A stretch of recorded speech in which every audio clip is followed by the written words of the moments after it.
You can do better. Let me show you what a good time looks like. You can do better, so much better. I don't fit into your box. Beauty queens without no flaws. You can do better. I dare you to be wilder. I don't fit into your box. Beauty queens without no flaws. You can do better. I dare you to be wilder. I want to be silly, baby, dance the night away. I'll kick my shoes off. Welcome back to my channel. It's your girl Lauren, and you know what to do. Go ahead and hit that subscribe button and the bell button. That way you're notified every time I post a new video. And in today's video, we're going over the pros and cons of the Royal Caribbean specialty dining package, and if it's actually worth it, and if you should book it for your cruise. So I have another cruise coming up, and I posted everything I ate on my specialty dining package on TikTok. That way everyone could see what some of the options are as far as what I ordered off of the menu. And people had so many questions that I figured I'd come here to YouTube, make a video. So if you had any questions about the Royal Caribbean dining package, I could answer that for you. So let's go ahead and get straight into the video. Of course, make sure to give it a thumbs up. But yeah, if you are traveling with Royal Caribbean anytime soon, let's answer your questions on the specialty dining package.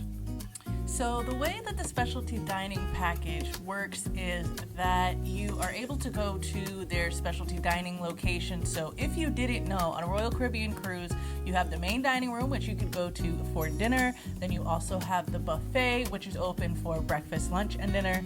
And then they have different spots, like they have pizza that's open until 3 a.m. And then there's like a little cafe where you can get mini sandwiches, but that's all included in the price of your cruise. The specialty dining package is an additional upcharge. And the biggest main benefit is it gives you more options to eat.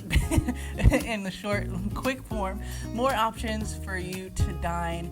So for example, depending on what ship you're on, they have Chops Grille, Izumi Hibachi and Sushi, which is my personal favorite. They have Jamie's Italian restaurant. I forgot the name of the seafood restaurant, but they have that. And so just depending on what ship you're on, it's usually about 5 to 6 additional restaurants that you can choose from besides the main dining room, the buffet, pizza, and some sandwiches.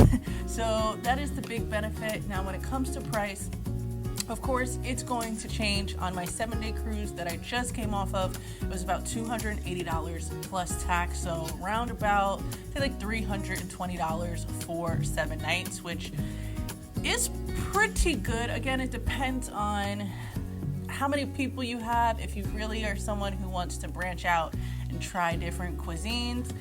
So I'll show you, say for example, my 3-night coming up. Now keep in mind the app always has deals. So I'm always checking to see what the deals are, because I want to get the best price possible. So say for example right now, say for example right now, the ultimate dining package, you can see that, $106.99. It's 40% off. I actually might take that. But yeah, so always come on the app and check the deals because you never know what you can find. Oh, now you can see it. So $106. Now, let's just get into the pros and cons so you can decide if it's worth it for you. Some of the pros that I have, obviously it's a lot of different options for you to choose from. Again, as I stated before, you know, with your included in the cruise, you have certain places that you can eat. Also, I think it's great for trying different cuisines. So for example, they all have their own cuisine type. So one's an Italian restaurant, one's a steakhouse, one is sushi, one is hibachi. Well, that's sushi and hibachi.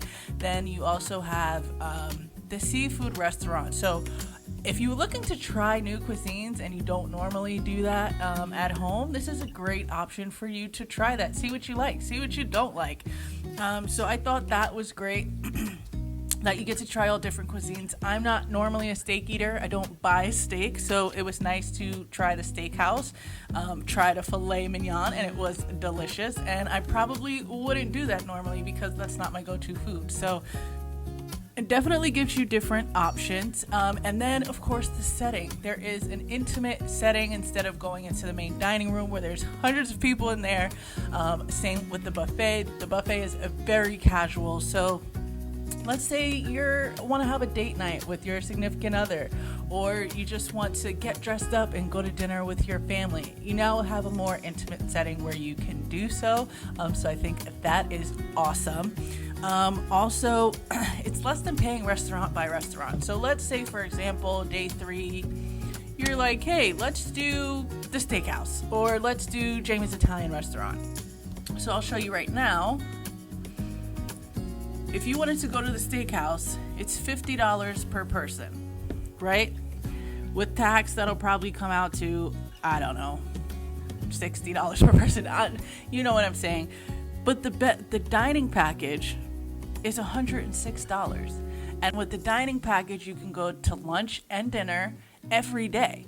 Versus if you went to the steakhouse one day, you're already paying $100 plus tax. Where if you just paid $50 more, you can try all the other different restaurants. So keep in mind that if you're looking to try one of the restaurants. Of course, with pros comes cons. So some of the cons that I have, on my 7-day, I felt like I was eating constantly. Oh, I forgot to add. So it also does include Playmakers. So Playmakers, if you don't know, is their sports bar and grill.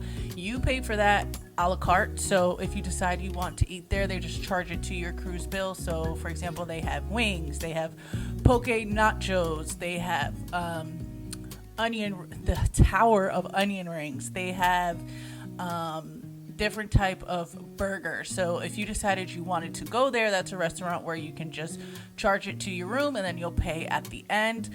With the dining package, you get a $20 credit each day. That also includes, what was the other restaurant? Oh man, it's leaving my mind. Playmakers is a big one. So, yeah, I felt like the biggest con was that because I wanted to make the most of my dining experience and using the dining package, that I was eating constantly. So I'm not a big breakfast eater, so I normally wouldn't eat breakfast, but I would go to the buffet for lunch. But then I would want, say, wings from Playmakers. But then I'm like, oh no, I have dinner in 2 hours. So for me, it just felt like I was constantly eating because I wanted to make the most out of my dining package. And I also play off of that, which is what another con is. You have to make reservations ahead of time, and you can only do it when you are on the ship. So you can't do it before you arrive. And why I say I felt like I was constantly eating is because by the time I was making my reservations, all that was left was 7 o'clock or 8 o'clock. Sometimes all they had was like a 9:30. So between lunch and dinner, let's say I only had 9:30 available, well, I'm hungry. So I would go eat something, say, at 6 or 7 o'clock, but then I have a reservation in 2 hours. So again, that's another con, is that you have to make reservations only when you get on the ship, and it's whatever time is left available for the people that, say, boarded at 10 a.m. and you board at 2. Well, they've already booked their reservations. On top of having to book reservations, another con is you're sometimes going to miss activities. So there was a game show I wanted to go to, but I had a reservation at 8 and I tried to show up early and there just was nothing available. So I do feel like that's another con, is if you want to go to a restaurant and they only have certain times left for reservations, there might be a comedy show, there might be a game show, there might be some event that you're either going to have to choose the event or eat. So yeah, there were some times where I actually missed one of my reservations, just ate at the buffet because there was something I wanted to do. So that's another con. The reservations fill up quickly. That's pretty obvious because people want to get the times they want.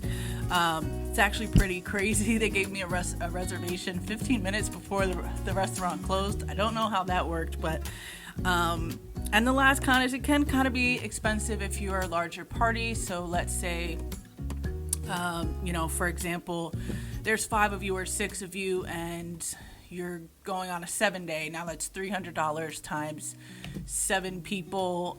They don't have, I don't believe there's a discounted price for children. So let me just double check. Oh, there is. Okay, so there's discounted price for children. I didn't know that because I'm not a child and don't have any yet. So, so let's see. The dining package, $106 for adults, $32 for children. That's great because they're not eating $106 worth of food. So yeah, it can be a little expensive for larger parties. But besides that, do I think overall it was worth it? I thought it was worth trying for the first time. Now I think I kind of, since I know which restaurants are my favorite, which is Izumi Hibachi and Sushi, I just go there and charge what I get to the room because it comes out to like $25. And the rest of the time I'm at the buffet. I personally am not a fan of the main dining room. That's just me, and that's because they haven't changed their menu in like a year and a half. So do I think it's worth it? Absolutely. Give it a try. Do I think you should get it every cruise you go on? Absolutely not. But I think overall, when you take the pros and cons, the pros pretty much, I would say, outweigh it, especially again for a more intimate setting, for a date night, to try different cuisines, to experience food you've never had off the ship before, because the buffet is going to be the same thing you always have: hamburgers, hot dogs, salads. So yeah, definitely give it a try. If there's any other questions you have about the dining package, let me know in the comments. Always willing to answer as much as I can. And if you have any cruise questions, of course, leave that in the comments and maybe I'll make a video about it if there is a certain topic that you want more knowledge on. But thank you so much for watching. I hope that clears up if it's worth it, or if you think it's worth it for you and your party to book, or just you if you're a solo traveler. There's some of us out there. But yeah, thanks again for watching. Again, any questions, leave in the comments, and I will see you in the next video.